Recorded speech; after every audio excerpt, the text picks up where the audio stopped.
मस्तकी मुकुट अंगी सोन्याचा शेला, हस्तकी खड्ग घेऊन मारसी मणिमल्ला,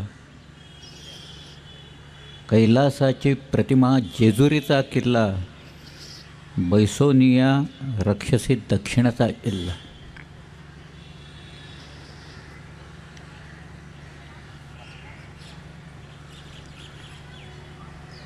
मला एक गोष्ट आवर्जून सांगावीशी वाटते.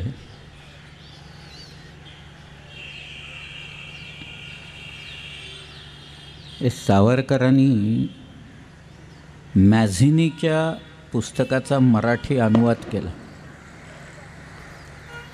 तो मुद्दामून केला आहे. जोसेफ मॅझिनी हा इटालियन क्रांतिकारक होता आणि त्यांनी राष्ट्राच्या स्वातंत्र्यासाठी काय करायचं, गनिमी काव्यानं लढाई कशी खेळायची हे तर सांगितलंच, परंतु स्वातंत्र्य मिळाल्यावर काय करायचं याही गोष्टी त्यांनी सांगितल्या आणि त्या महत्त्वाच्या आहेत आज.